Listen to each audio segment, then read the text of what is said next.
दोस्तों, हमारे वास्तु ज्ञानी टिप्स चैनल सब्सक्राइब जरूर करें।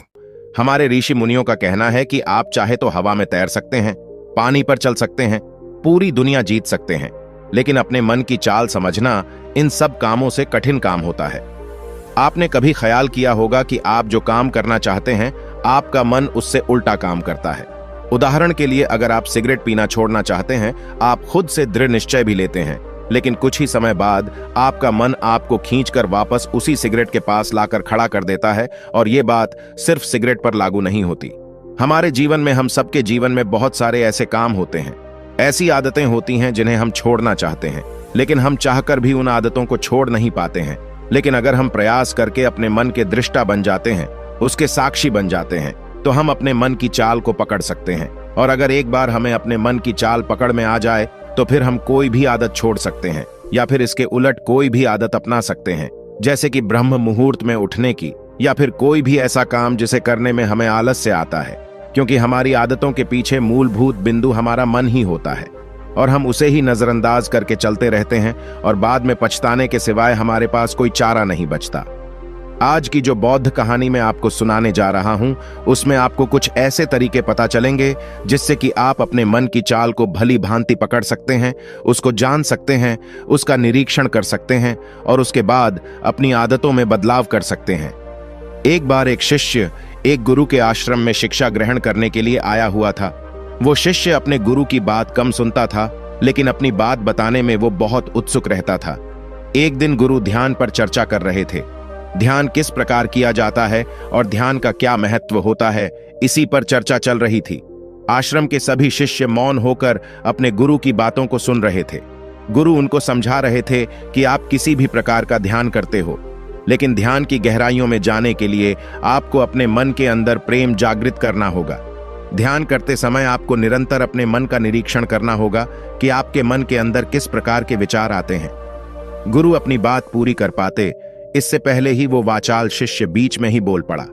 उसने कहा, गुरुजी, मैं बहुत दिनों से अपने मन का निरीक्षण कर रहा हूं। मैं हर आने जाने वाले विचार को बड़ी गहराई से देखता हूं, समझता हूं, लेकिन उसके बावजूद मेरे मन की आदतों में कुछ बदलाव नहीं आ रहा है।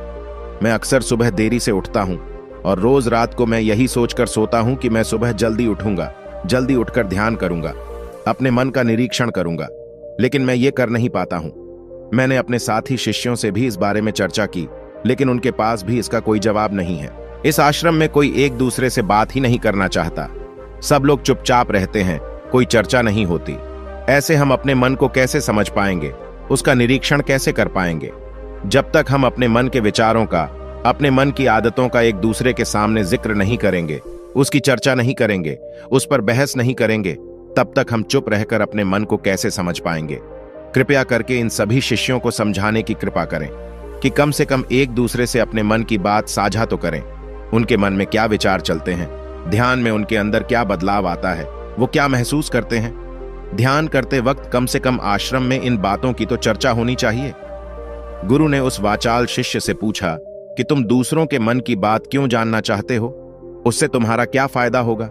क्या तुम्हें आत्मनिरीक्षण करने के लिए दूसरे के मन के विचार जानना जरूरी है?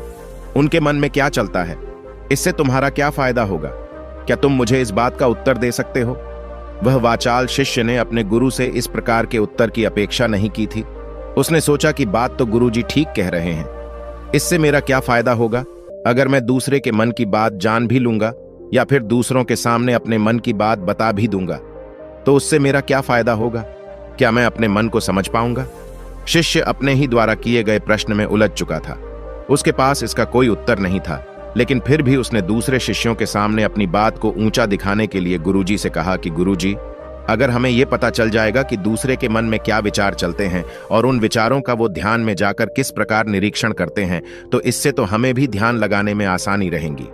हम भी अपने ध्यान में उसी प्रकार अपने विचारों का निरीक्षण कर पाएंगे, अपने मन को समझ पाएंगे। क्या आपको नहीं लगता कि गहरा ध्यान लगाने के लिए किन बातों का ध्यान रखा जाए, किस प्रकार अपने मन का निरीक्षण किया जाए? इस बात की चर्चा करने से दूसरे शिष्यों का भी भला हो सकता है। गुरुजी ने उससे पूछा कि मान लो कोई शिष्य गहरा ध्यान लगा पाता है, और अगर वो तुम्हें अपनी मनोदशा बता भी दें कि किस प्रकार वो अपने मन का निरीक्षण करता है, अपने विचारों का निरीक्षण करता है, तो तुम्हें क्या लगता है कि यह जानकर तुम भी गहरे ध्यान में उतर पाओगे? अगर तुम ऐसा सोच रहे हो तो मैं तुम्हें एक बात बता दूं कि तुम अपने ही मन के बनाए हुए जाल में खुद फंस जाओगे। अगर तुम्हें कोई ऐसी प्रक्रिया पता चल गई कि गहरे ध्यान में किस प्रकार प्रवेश किया जाता है, तो तुम्हारा मन उसी प्रक्रिया का अनुसरण करने की कोशिश करेगा। ऐसे और वीडियोस देखने के लिए हमारे वास्तु ज्ञानी टिप्स चैनल सब्सक्राइब जरूर करें।